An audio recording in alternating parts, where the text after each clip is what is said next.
Y bueno, en esta oportunidad me ha tocado a mí empezar con esta charla, que en sus hojas, en las hojas donde está la relación del programa, figura con un nombre ligeramente distinto, no tan ligeramente, porque antes de hablar de la eficiencia, se habla normalmente siempre de los parámetros correctos con los que se selecciona una bomba centrífuga, ¿no? Las bombas son uno de los inventos más antiguos que hay, pero la bomba tal como la conocemos ahora con voluta centrífuga es del año 1839, ¿de acuerdo? Tal como la conocemos, con esa voluta, ese caracol y esa descarga, ¿de acuerdo? Y la aplicación de las bombas de agua es muy variada. Voy a tratar de ir un poco rápido en algunos momentos. ¿Por qué? Porque solamente tengo 45 o 50 minutos, si no el próximo se queda medio corto. Entonces, las aplicaciones de las bombas centrífugas, tanto en aire acondicionado, o en todo lo que es climatización, en todo lo que es abastecimiento de agua sanitaria, y también protección de redes contra incendio, y en aplicaciones industriales también, con fluidos diversos, ¿cierto? Con fluidos diversos. Es importante conocer las bombas y su diseño para entender el funcionamiento y tener un mejor criterio de selección. Ahora, ¿a quién le corresponde el diseño de las bombas? Le corresponde a los fabricantes. Los fabricantes son los que constantemente están viendo el espesor de los álabes, el diámetro del impulsor, el espesor del impulsor, el espacio que hay entre voluta e impulsor, la lengüeta que corta el flujo y colecta todo el flujo que sale del rodete. Están mejorando constantemente eso. ¿Para qué? Para mejorar en eficiencia. Y eso ha llegado a un punto que en el año 2011 una serie de instituciones se han puesto de acuerdo para establecer un índice de eficiencia que sea comparable y que les permita a todas las bombas compararse, ¿de acuerdo? Así como existe, por ejemplo, en los chillers, el estándar ARI 550-590 con el famoso IPLB, que es una eficiencia promedio ponderada a cargas parciales, ¿no? Que incluye la carga total también. Así como en los equipos de aire acondicionado existe el Seasonal Energy Efficiency Ratio, el SER, que también es una eficiencia promedio ponderada a carga parcial. En las bombas no existía esto. Entonces, lo que hicieron una serie de instituciones, como vamos a ver ahora, es ponerse de acuerdo para poder establecer unos índices para que puedan compararse los diferentes fabricantes de bombas. Componente de una bomba centrífuga, voy a pasar esto un poquito rápido. Ahí vemos el impulsor. Esto tiene... No, bueno. Ahí está. Bueno, tenemos el impulsor aquí, el eje, el sello que está aquí, ¿no? Y algunas, aquí en este caso está mostrándose el ciclón aquí, que no es otra cosa que un dispositivo que permite conectar succión con descarga para lubricar el sello, ¿no? En este caso con el mismo fluido, ¿no? Y eso también tiene un estándar, ¿no? El estándar API 682, que tiene más de 30 formas en las que se lubrique el sello mecánico, diferentes formas. En el caso de nuestras bombas es un sello bastante sencillo, ¿no? En el caso que vamos a ver ahora es el caso de las bombas centrífugas de succión en el extremo, que son unas bombas horizontales, ¿no? Y este es un corte, perdón, este es un corte que se hace, y ustedes pueden ver acá el rotor emboladizo y el sello mecánico aquí, y este agujerito que se ve acá es el que ustedes tenían aquí, ahí, ¿ven? Ok, pero bueno, estoy simplemente mencionándoles las partes de la bomba porque eso va a tener una repercusión después, ¿no? Ustedes saben que la eficiencia en bombas centrífugas depende del diseño, y el diseño depende de la forma en la que el agua entra en la succión, y depende del choque que provoque eso, depende de la recirculación y depende de la fricción. Ustedes saben de que en este punto de aquí tengo una presión baja y en este punto de acá una presión alta. Entonces va a tender a haber una recirculación aquí, ¿de acuerdo? Y todo lo que es movimiento de agua sin flujo es pérdida energética, ¿verdad? Muy bien, esto es simplemente un detalle del eje. Muy bien, la operación natural de una bomba centrífuga. Esto también es interesante de puntualizar, porque los fabricantes cuando sacan una bomba al mercado, esa bomba es, digamos, la capacidad de esa bomba es un compromiso entre el caudal que va a entregar, la caída de presión que va a vencer, y hay un punto que se llama el Best Efficiency Point, el BEP, el BEP, el Best Efficiency Point, en donde la operación de la bomba es lo más eficiente posible, ¿de acuerdo? Donde la operación de la bomba es lo más eficiente posible. Ahora, ¿Eso quiere decir que esa bomba, cuando la compren o cuando la adquieran, va a trabajar en ese punto? No, no necesariamente. ¿De acuerdo? Porque una cosa son las condiciones de operación y otra cosa sea que el Best Efficiency Point sea el punto de operación, que es distinto, ¿no? Entonces, para seleccionar una bomba centrífuga, ¿qué se necesita? Se necesita la carga requerida por el sistema, que está representado por todas las pérdidas energéticas en el tramo de succión más el tramo de descarga. El diseño propio de la bomba, esto es propio del fabricante, nosotros no somos fabricantes, somos usuarios, por lo tanto nos toca seleccionarla adecuadamente, ¿no? Y las condiciones de succión, en especial cuando tenemos circuito abierto, ¿no? En especial, sobre todo esas bombas que aspiran con una altura de presión, una altura de succión negativa. Cuando hay altura de succión negativa, es muy importante ahí que las condiciones de succión sean tales que no exista riesgo o no haya cavitación, ¿verdad? Ok. Entonces, el comportamiento de una bomba centrífuga se representa por medio de sus curvas de operación. Y esta parte es bien interesante porque he tenido la oportunidad de estar en un banco de pruebas en donde se estaban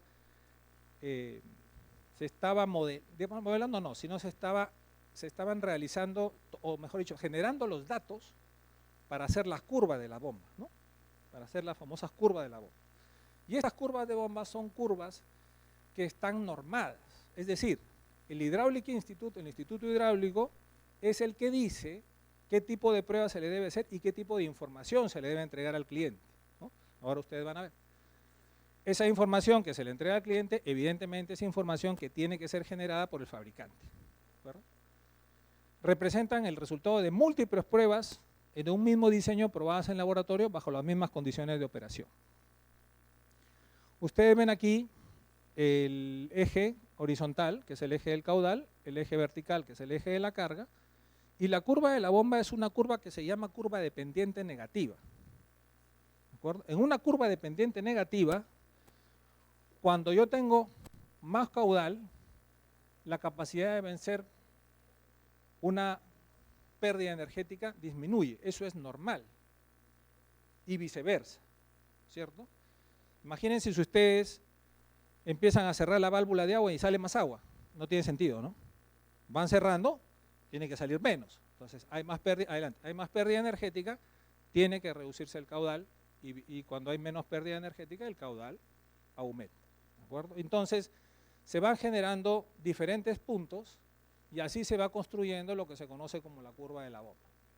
Ahora, cada bomba se selecciona a un diámetro máximo.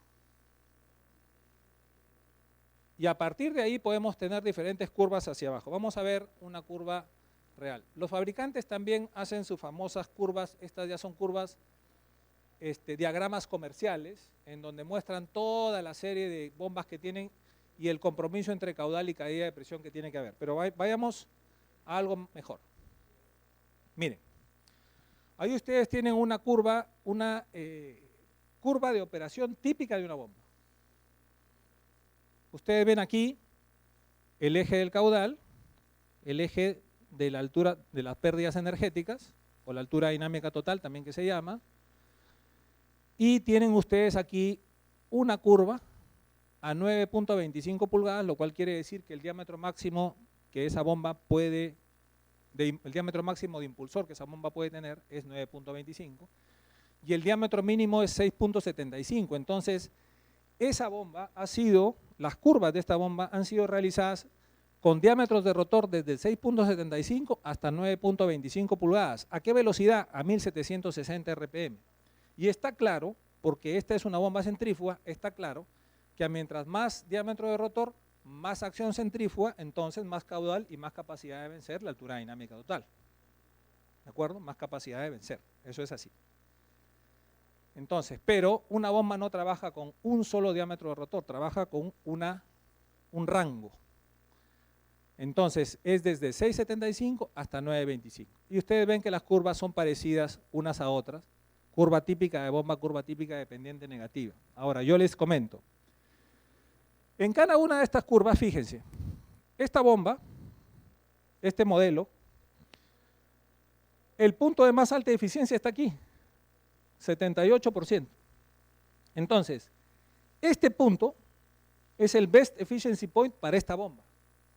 Es decir, esa bomba entrega 400 galones por minuto, más o menos a 70 pies, y ese es su punto de operación de máxima eficiencia. Pero no siempre el punto de operación, como le digo, va a estar ahí. ¿De acuerdo? Por ejemplo, en este caso, esta misma bomba, este mismo modelo, ha sido seleccionada para 300 galones por minuto y 50 y tantos pies, ¿no? Ahora, les pregunto, para esta curva, en donde su eficiencia máxima es 78, ¿existirá una curva, un punto de eficiencia máxima para la curva con diámetro menor? Entonces nosotros podemos hacer una curva que reúna todos los puntos de máxima eficiencia. Recuerden eso. Recuerden eso, ¿por qué? Porque si verán ustedes, quizás ustedes hayan escuchado de las bombas sensorless o las bombas que se llaman self-sensing, que ahora se están usando mucho en los proyectos, que son para caudal variable. Y esas bombas vienen programadas para siempre trabajar en los puntos de máxima eficiencia. Vamos avanzando. Entonces miren lo que reporta una curva de bomba. Reporta caudal, caída de presión, la curva, la eficiencia, el NPSH, que es un indicador de si la bomba va a cavitar o no, y la potencia. Aquí está. Lo que se llama el BHP, o la potencia en el eje de la bomba, porque después de eso viene el motor, ¿no? Muy bien. Estas son unas ecuaciones que vamos a avanzar porque más tarde las vamos a ver. Entonces recordamos las curvas de bombas. Ahí está. Ahí están el caudal, la altura dinámica total, las curvas de operación a diferentes diámetros de rotor, las eficiencias, la potencia y el NPSH. El NPSH, para que se entienda de manera sencilla, es la energía que necesita el agua para entrar en el ojo de succión de la bomba. La energía que el sistema o la instalación me tiene que dar a mí tiene que ser mayor que la que me pide el fabricante para que el agua entre dentro del ojo de la bomba, más nada, ¿no? Pero afortunadamente cuando se trata de bombas para aire acondicionado el circuito es cerrado y digamos, no hay problema porque siempre hay una altura disponible para la bomba, ¿no? Muy bien. El punto de operación anterior era 2.700 galones por minuto con 95 pies. 2.700 galones por minuto con 95 pies. El diámetro 11 pulgadas, 86% de eficiencia, 75 caballos y el NPSH 12 pies. O sea, toda esta información se les tiene que entregar una curva de operación. Y eso está normado. El Hydraulic Institute dice que tiene que ser así, ¿no? Muy bien. Esta es otra curva, ¿no? En donde aquí estoy señalando lo que les mencioné hace un momento, lo que se conoce como el Best Efficiency Point, pero para diferentes diámetros, ¿no?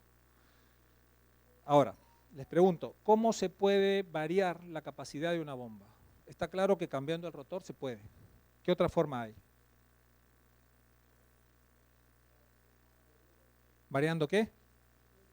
Variando la velocidad, ¿no? Variando la velocidad. Entonces, cada una de estas curvas perfectamente podría ser una curva a una velocidad distinta, ¿verdad?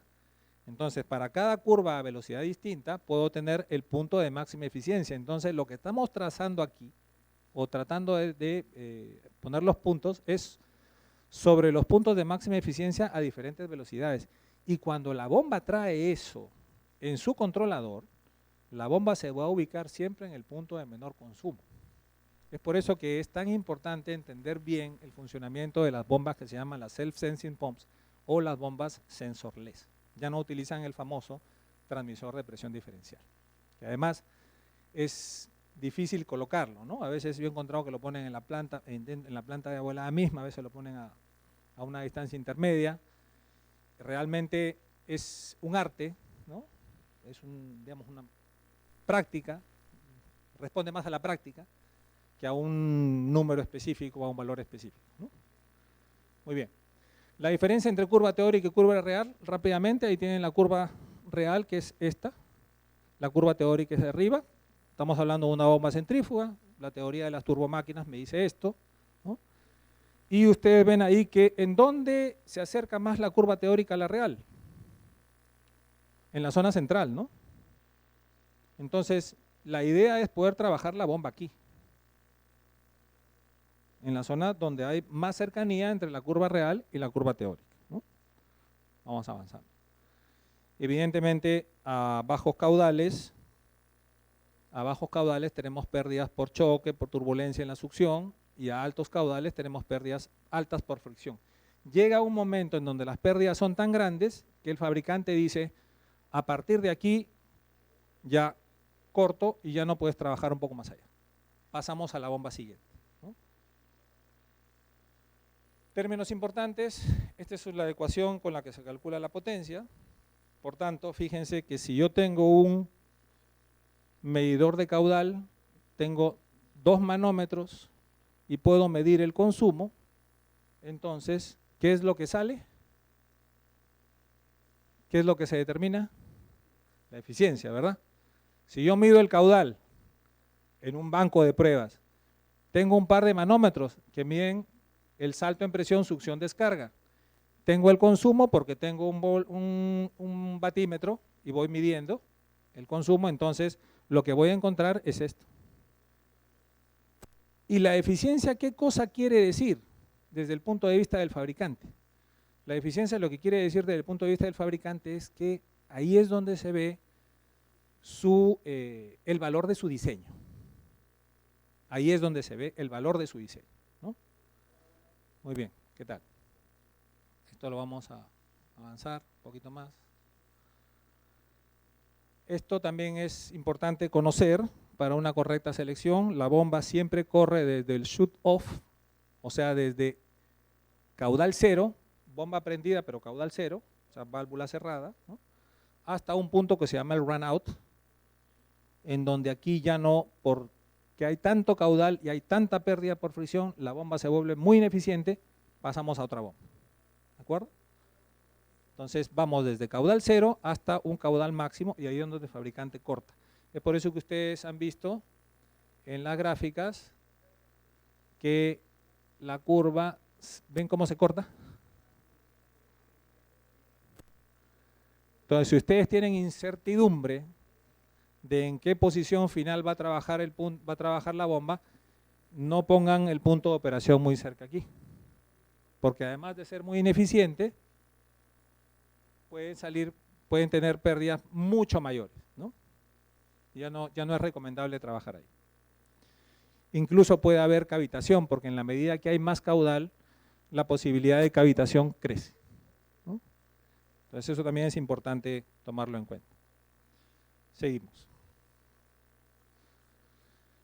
Y la charla va en el sentido de conocer, voy a tratar de hacerlo un poco más rápido para poder tener preguntas, ¿no? La eficiencia, ¿cómo la vamos a definir? La vamos a definir como un cociente, adelante, entre lo que produzco versus lo que me cuesta producir, ¿no? Es así, lo que obtengo, que sería energía mecánica, que se traslada hacia el fluido, y lo que me cuesta, que es la energía eléctrica en el caso de un motor eléctrico, ¿no? Ahí está, ¿no? Este vendría a ser el eje, porque el motor está más atrás, este vendría a ser el eje de la bomba y aquí la potencia que se traslada efectivamente al fluido, ¿no? Muy bien. Entonces, la eficiencia está definida así: trabajo realizado entre trabajo recibido, ¿no? Lo que obtengo respecto de lo que yo le entrego. En este caso, en el eje de la bomba, potencia mecánica, lo que se le traslada al fluido es la potencia hidráulica, ¿no? Muy bien. Y lo podemos expresar como un índice o como un porcentaje, ¿no? Muy bien, vamos a esto. Como concepto, esto es explicar eso mismo. Y esto que ustedes ven aquí son unas eficiencias mínimas y máximas que forman parte de la carta de los nuevos índices de eficiencia. Fíjense, una bomba hasta 200 galones por minuto, entre 30% y 75% es lo que se usaba como rango en el mercado para poder establecer estos nuevos índices que vamos a ver, ¿de acuerdo? Muy bien. Y en el caso del diseño de la bomba, ya entrando un poquito en el diseño, fíjense que una parte bien importante, aparte del diámetro de la voluta, el diámetro del impulsor, el ancho del impulsor, toda esa geometría que hay dentro del cuerpo de la bomba, esta parte de aquí es tremendamente importante, que es la lengüeta cortadora de agua. El agua aquí está entrando en sentido perpendicular al plano de la pared, se distribuye en cada uno de estos canales y luego se colecta. Entonces, todo este diseño de la voluta de salida y esta lengüeta de aquí influyen mucho en el tema del diseño, en la eficiencia de la bomba, ¿no? Aparte de la succión y todo el cuerpo demás, pero este elemento es muy, muy, muy importante, ¿no?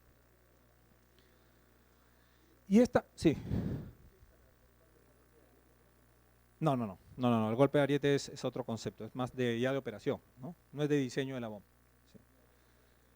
A ver, esta gráfica de aquí es una gráfica bien interesante porque me permite ver dónde es mejor operar la bomba y cuáles son las consecuencias o lo que se produce por no operarlas en la mejor zona, digamos así, ¿no?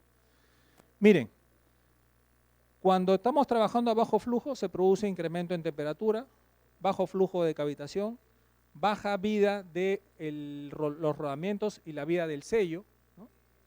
Se reduce la vida del impulsor cuando son bajos flujos. Luego hay recirculación en la succión, recirculación en la descarga, y aquí tenemos el famoso Best Efficiency Point, ¿no? Que es el punto en donde la bomba tiene más larga vida.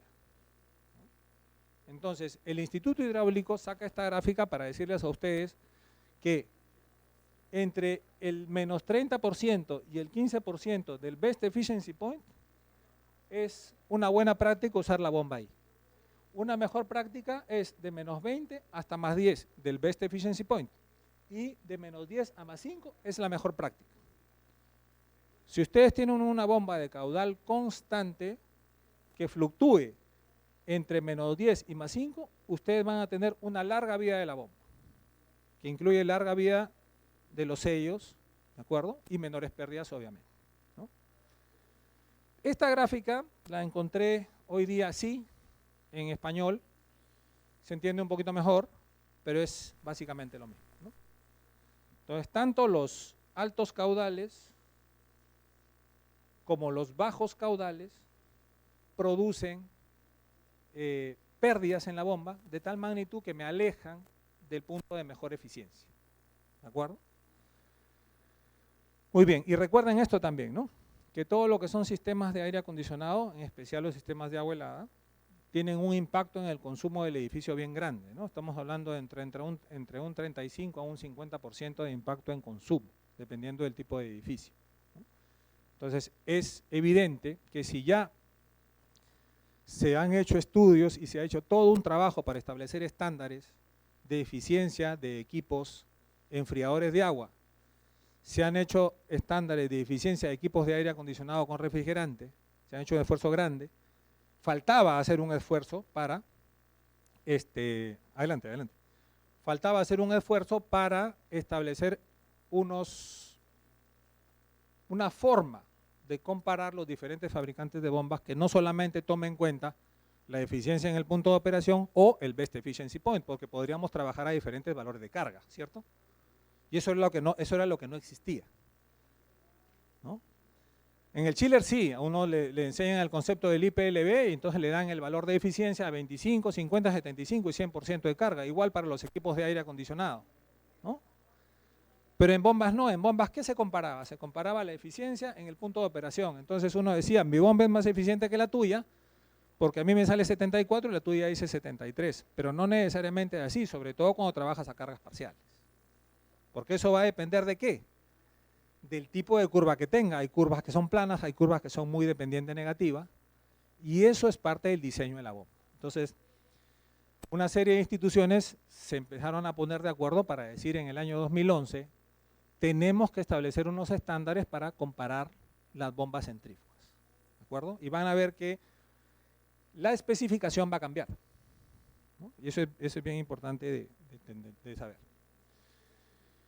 Bien, ¿cómo se hizo esta transformación de mercado? Ahí ustedes ven las instituciones del gobierno, las que hacen las reglas, y el Instituto Hidráulico. Lo que no se ve aquí es los fabricantes. Yo creo que esta gráfica es mejor, se entiende mejor.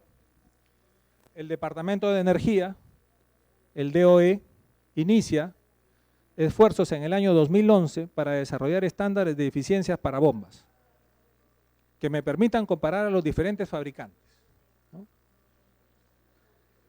2. El grupo de trabajo del Appliance Standards and Rulemaking Federal Advisory Committee negocia los términos de prueba y eficiencia. Y cuando dice negocia, es porque en todo esto de regulación tenían que participar los fabricantes también.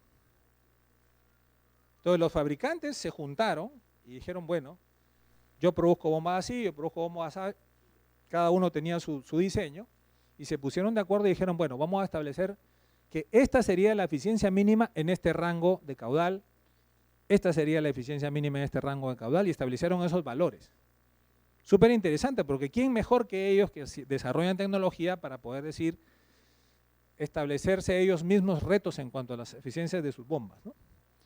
La publicación de las reglas finales y el registro en el Registro Federal de los Estados Unidos fue en el 2016 y se dio un tiempo para ponerse en operación. En el año 2019, el Natural Resources de Canadá adopta la reglamentación del DOE de Estados Unidos y en enero del 2020 se requiere el cumplimiento para ciertas bombas de agua limpia. Ya es mandatorio, ¿no? Y es bien interesante lo que sucedió aquí, bien interesante. Entonces, ese sistema que se publica es el sistema que se llama el Pump Energy Index, el PEI. Y el PEI es un índice que está desarrollado para bombas de velocidad constante y para bombas de velocidad variable, lo que se llama el Constant Load y el Variable Load, ¿no? Como vamos a ver. Este es un texto que lo saqué de esta institución, que es un comité asesor en eficiencia energética norteamericano, y sacó una noticia el 4 de enero del 2016 que dice lo siguiente, ¿no? El Departamento de Energía emitió hoy nuevos estándares de eficiencia para bombas comerciales e industriales que se basan en niveles de eficiencia negociados por fabricantes, inspectores de eficiencia y otras partes interesadas. Tenían que estar todos para ponerse de acuerdo y después respetar, ¿verdad? Pues si no se ponen de acuerdo todos, después es un lío. Además de establecer los primeros estándares nacionales de eficiencia para bombas, la regla final también proporciona un mecanismo para que los programas de eficiencia energética incentiven los paquetes de bombas de alta eficiencia. Mire, las nuevas normas se aplican a las bombas de agua limpia entre 1 y 200 caballos de fuerza. Interesante.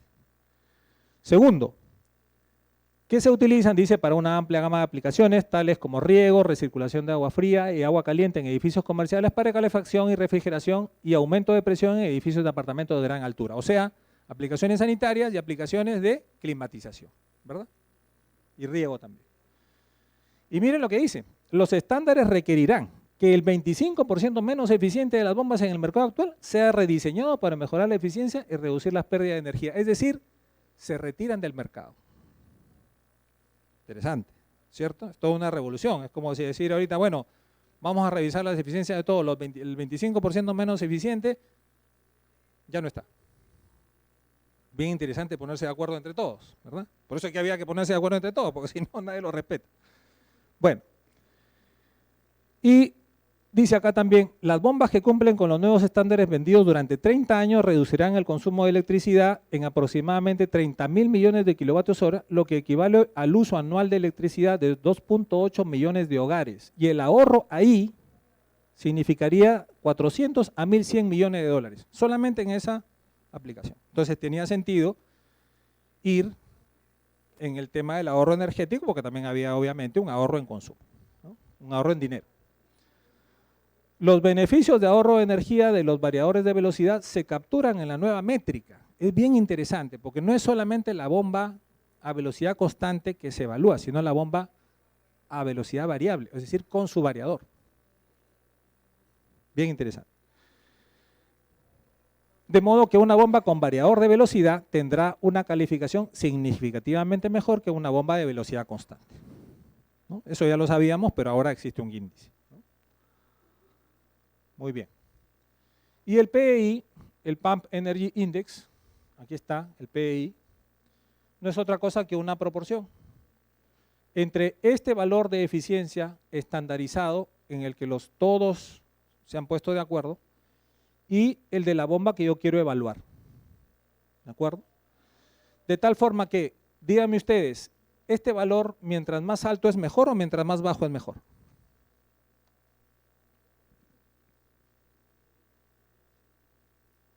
O sea, a ver, en el numerador yo tengo la bomba que estoy evaluando, la bomba que estoy sacando al mercado. Y en el denominador, el estándar sobre el cual me he puesto de acuerdo de eficiencia mínima. Ese valor, mientras más bajo es mejor o mientras más alto es mejor. Mientras más bajo es mejor, ¿verdad? ¿No es cierto? Entonces, mientras más bajo mientras más bajo es mejor, entonces si yo tengo dos bombas y cada fabricante me muestra su PEI, si tengo el criterio de eficiencia, si es mi único criterio o el criterio más importante, escogeré la que tiene el PEI más bajo. ¿De acuerdo? Y además de eso, como este era un acuerdo, existe también el Energy Rating, que es casi una consecuencia, es una consecuencia de ese acuerdo, que no es otra cosa que la eficiencia vista, pero de modo complementario. Vamos a verlo ahora, ¿no? Adelante. Vamos a verlo. Sí. ¿Qué significa la nueva regulación desde enero 27 de 2020? Todas las bombas cubiertas deben cumplir con los estándares mínimos de eficiencia, ya se pusieron de acuerdo. Y si ustedes entran a cualquier software libre de fabricante de bombas para seleccionar una bomba, van a encontrar ahora en los parámetros de selección el PEI y el ER. Y lo van a encontrar dependiendo de la aplicación, si es carga constante o carga variable. Ya figuran por norma también en los softwares. Entonces, cuando ustedes reciban la información, ahora van a poder comparar, no solamente en el punto de aplicación, que era engañoso, porque es un solo punto. Ahora esto evalúa el comportamiento, como lo vamos a ver ahora un poquito más adelante. El 25% de las bombas de la línea de base del DOE del 2011, de la línea de base, se pusieron de acuerdo, ya no estará disponible, ¿no? O regresa al taller y me la rediseña, o la saca al mercado, ¿no? Las bombas deben ser etiquetadas para mostrar la eficiencia energética, PEI. La prueba de la bomba debe cumplir con los datos, con los procedimientos especificados, los datos compartidos con DOE y con la canadiense, ¿no? Natural Resources de Canadá. Los estándares utilizan un enfoque holístico que abarca la bomba, el motor y el variador. Cubre bombas distribuidas en América del Norte, USA y Canadá por el momento, que son las que se usan acá. Acá se usa Taco, Armstrong, Patterson, Bell & Gossett, son bombas americanas, en aire acondicionado, ¿verdad? Muy bien. Aquí se muestran algunos tipos de bombas con sus características, ¿no? Bombas de agua limpia y lo que les decía, hasta 200 caballos, ¿no? Tanto horizontales como verticales en línea. Y este es el índice, ¿no? Les decía, ¿no? El PEI-CL, CL significa Constant Load y BL significa Variable Load. Vamos a ver cómo se miden, para que vean ustedes que ahora sí, la eficiencia, el comparar bombas tiene ahora más sentido, ¿no? Van a ver. Entonces, evidentemente, el cociente, digamos, es muy similar, ¿no? Mientras más pequeño, mejor. Y el valor de aquí, este PER estándar, es el mismo tanto para caudal, para velocidad constante como para velocidad variable, ¿no? Y esta es la forma como se hace, fíjense, cómo se determina, ¿no? Entonces, ¿qué se hace aquí? En el caso de carga constante, o de caudal constante, perdón, o de velocidad constante, ¿qué cosa es lo que ubicamos primero? Ubicamos el Best Efficiency Point. Y del Best Efficiency Point empezamos a trabajar al 75, al 100 y al 110%. Y sacamos, como dice aquí, esto es un tercio es 1, 2, 3 pruebas, un tercio significa la media. Entonces ya no estoy evaluando la bomba en un solo punto. Cuando es de velocidad constante, me interesa tener un rango porque puede moverse aquí. Se pusieron de acuerdo para que la prueba sea entre 75, 100 y 110% del Best Efficiency Point.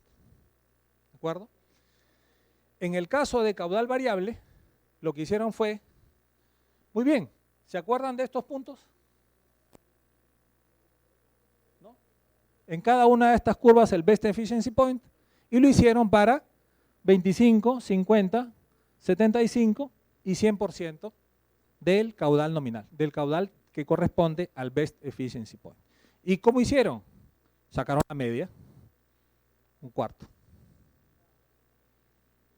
Entonces, ahora sí, la eficiencia de la bomba sí va a ser una eficiencia promedio ponderada, pues los americanos le llaman a eso el weighting, ¿no? No sé si lo dije bien, si alguno lo sabe, mejor. Perfecto, pero ese weighting no es otra cosa que una ponderación. En este caso, están ponderando a cargas parciales o a diferentes cargas, en el caso de velocidad constante, a 3 cargas, y aquí son 4. ¿No? Entonces, ahora sí voy a poder comparar diferentes fabricantes en base a ese valor que les decía del PEI. ¿No? Entonces, ahora sí vamos a poder comparar manzanas con manzanas. Aunque una sea roja, la otra sea amarilla, la otra sea verde, porque los colores de la bomba son distintos. ¿No? Y les decía que se pueden evaluar la bomba sola, bomba y motor, bomba con motor y variador. ¿No? Y aquí se ve la etiqueta, una etiqueta. ¿No? Entonces en la etiqueta ustedes ya tienen aquí el PEI, fíjense. Ya tienen aquí el PEI. ¿No? Y tiene que decir también qué tipo de PEI es, si es para velocidad constante o para velocidad variable. ¿No? Entonces fíjense, esto es también algo un poco más didáctico. Entonces yo, por ejemplo, tengo el Pump Energy Index, según el DOE, es 0.92, 0.42, números arbitrarios, ¿no? 0.42 significa 95% eficiente, 0.92, 65%, ¿no? Pero esto es como una evolución, ¿no? Antes se manejaba así, ahora se maneja de acuerdo al PEI. Si esto nosotros lo llevamos al porcentaje, sería 92%, ¿no? Digamos, es un cociente. Entonces, ¿cuánto le falta para 100? 8. Y acá igual, si esto lo llevamos a un porcentaje, sería 42%. ¿Cuánto le falta para 100? 58. Y ese es el concepto de el Pump Energy Rating de acuerdo con el Hydraulic Institute, como un complemento, ¿no? Otra forma de decir lo mismo, digamos. Fíjense cómo aparece en las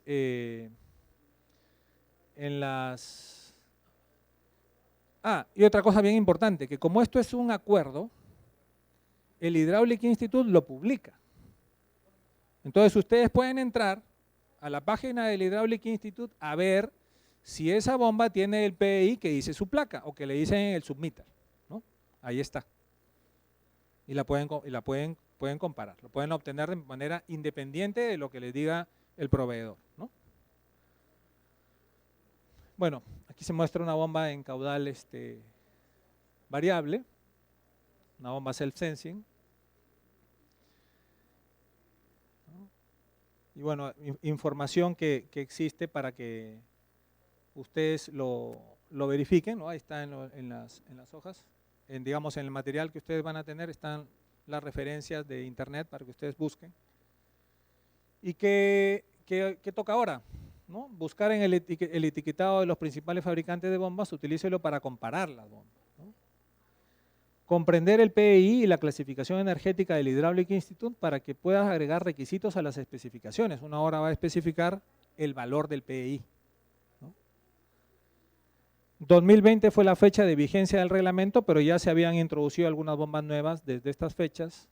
Adopte el bombeo de alta eficiencia, póngase en contacto con el fabricante para cualquier asistencia adicional. Y esta es la etiqueta que viene ya no con el concepto de PEI, pero con el concepto de ER, que es lo mismo, pero dicho de otra manera, ¿no? Pues aquí, por ejemplo, aparece 22. ¿Esto qué cosa quiere decir? Que la bomba es 22% más eficiente que el estándar base sobre el cual se han puesto de acuerdo los fabricantes. Entonces, si yo recibo una bomba con una etiqueta así y recibo otra bomba con una etiqueta que dice 30, ¿cuál es mejor? La que dice 30, ¿no? La que dice 30. Porque este es el complemento. El PEI, mientras más bajo, mejor. El ER, mientras más alto, mejor, ¿no? Pero, digamos, ¿cuál sería el PEI equivalente a 22? 0,78, ¿verdad? 0,78. ¿Y qué significa el 0,78? El 0,78 significa que la bomba es 22% más eficiente que el estándar que me están solicitando, sobre el cual me puse de acuerdo. Así es simple. Entonces, bueno, la información, ahí está, hay información para que puedan verificar, ¿no? Y las ecuaciones, ¿no? Aquí, por ejemplo, se ve que el ER es la diferencia, ¿no? Multiplicada por 100, ¿no? Ejemplo para carga constante, 1 menos 0,78% da 22. Por eso es que el PEI es 78, ¿no? 0,78. Y cuando el PEI es 40, 1 menos 0,4% da 60. Entonces, esta bomba es más eficiente que esta de acá. Entonces, esos son los nuevos estándares de eficiencia que van a usar los fabricantes ahora y con los cuales ya podemos comparar diferentes fabricantes de bombas. ¿Qué teníamos antes? Solo comparábamos en el punto de operación. Y si la bomba era de cargas parciales, de repente a cargas parciales, la bomba que en el punto de operación era menos eficiente, es más. Entonces, había que evaluarlas con otros puntos también, ¿verdad? Así como hace el estándar ARI 550-590 con los chillers, así como hace los estándares de ARI para los valores de SEER para los equipos de aire acondicionado, ¿no? Igual. ¿Qué falta? Si tenemos una planta de agua fría, tenemos el chiller, tenemos la bomba y faltaría la torre, ¿no? Pero en las torres, lo bueno es que los fabricantes, mi sugerencia es que cuando le pidan una selección de una torre a un fabricante, se las pidan en dos formas. Una selección por costo y una selección por eficiencia. Si ustedes le piden una selección por eficiencia, se van a sorprender de la reducción en consumo que puede tener una selección por eficiencia respecto a una selección por costo. Puede ser hasta un 50% menos. Y el valor puede estar entre un 5 a un 10%. Entonces, ahí hay un análisis económico para poderlo hacer. Y para poderle decir al cliente, oye, no compres una torre por ser más barata. Compra esta que es un poco más cara, pero tu tablero en lugar de ser de 40 caballos va a ser de 20. Y tu variador también. Y tu cable de alimentación también. Ahora, ¿qué requieres? Más espacio. Sí, porque una bomba que es más, una torre de enfriamiento que es más eficiente, requiere más espacio, requiere más print layout y más altura, ¿no? Pero eso, digamos, no hay todavía un estándar de comparación de la torre a cargas parciales. ¿Por qué? También, eso también es importante. Porque el agua de condensación generalmente es a caudal constante. No se hace una estrategia de variar el caudal de agua de condensación del chiller. Lo que se hace es variar la velocidad del ventilador de torre. ¿De acuerdo? El efecto de disminuir el caudal en el agua de condensación en el chiller tiene un efecto de transferencia de calor y por tanto de eliminación de calor y por tanto en la eficiencia del chiller muy fuerte. Por eso es que no se prefiere esa estrategia, ¿no? Me habían contado de que hay un fabricante que tiene unos equipos enfriados por agua que sí hace reducción de caudal de agua de condensación. Pero cuando uno va a ver qué reducción hace, no va más allá del 10%. Entonces no es realmente un ahorro el que yo voy a obtener, ¿no?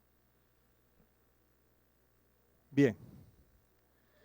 las etiquetas que ustedes van a encontrar ahora en los equipos y algunos templates ya para calcular los ahorros generados, pero esto depende mucho de los valores de costo de la energía, ¿no? Entonces, eso ya cada quien lo puede analizar. Las referencias, para que ustedes puedan ver todo esto que les he comentado, ¿no? Ahí está la referencia del Departamento de Energía para ver tanto los estándares de conservación de energía para bombas y los procedimientos, ¿no? También el Hydraulic Institute para lo mismo, ¿no? Y otras referencias más, ¿no? Entonces, así como los chillers deben evaluarse a través del IPLB o el NPLB, los equipos de aire acondicionado a través del SER, ahora las bombas se van a evaluar a través del PEI, ¿no? Que es un concepto nuevo. Recién ha salido, ¿no? Estamos hablando del 2020. Gracias.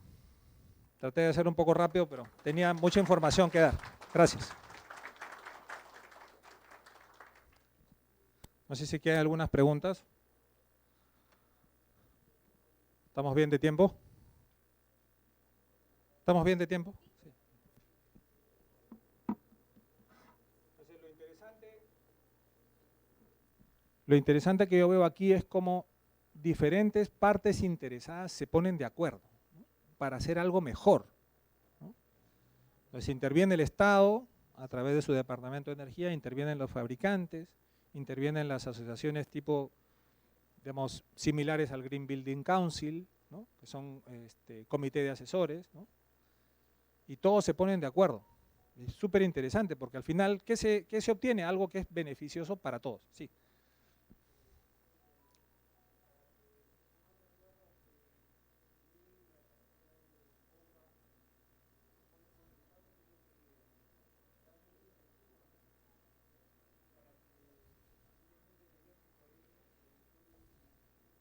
Sí. Claro, ahí está la participación del Estado, ¿no? Al Estado, ¿qué le interesa? Le interesa impulsar lo que sea eficiencia energética, ¿no? Le interesa. Cuando le interesa, realmente es una fuerza tremenda. Entonces, si todos estamos de acuerdo en que lo más ineficiente debe salir del mercado o debe regresar a taller para rediseñarse, entonces ya nos pusimos de acuerdo, ¿no? El beneficio va a ser que ahora sí vas a tener un argumento muy fuerte comercialmente. Mi bomba es más eficiente que la tuya y tú no me puedes decir nada. No es que solamente en el punto de operación, no es en el Best Efficiency Point, no. Ahora sí, en el comportamiento de mi bomba es más eficiente que la tuya. Y ahí te voy a competir, ¿no? Es lo interesante, ¿no? Sí.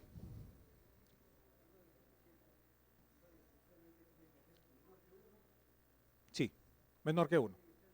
Menor que uno. Todas las bombas que tienen más de uno salen de inmediato, ¿no?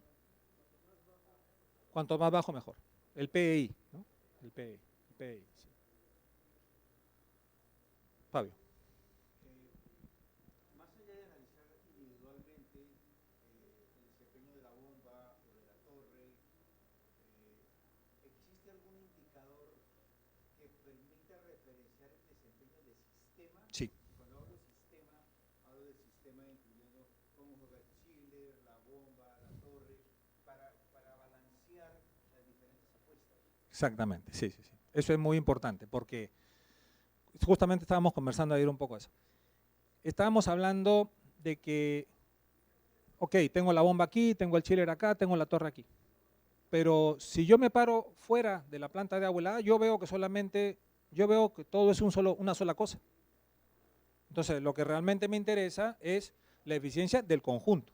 A esa eficiencia del conjunto se le llama el System Part Load Value, el SPLV, que muchos fabricantes tienen ahora softwares para evaluar la eficiencia de la planta. Entonces, ellos toman de su base de datos, por ejemplo, de su chiller tal, tornillo tal, centrífugo tal, y dicen, bueno, esta configuración va a ser de 3 chillers tornillos, o 2 chillers centrífugos y 1 tornillo. Y las bombas van a ser estas, y las torres van a ser estas. Y sacan el famoso, antes era el COP de la planta, ahora es el System Part Load Value de la planta, ¿no? O el System Part Load Value, ¿no?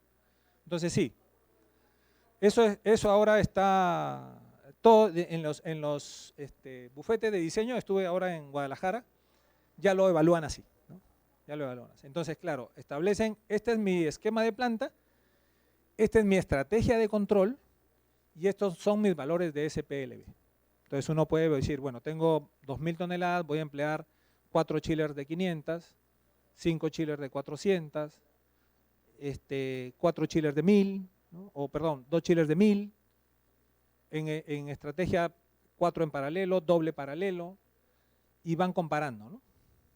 Porque lo que se cargan son las eficiencias, pues justamente a carga parcial, ¿no? Entonces sí, efectivamente, eso es finalmente lo que interesa, ¿no?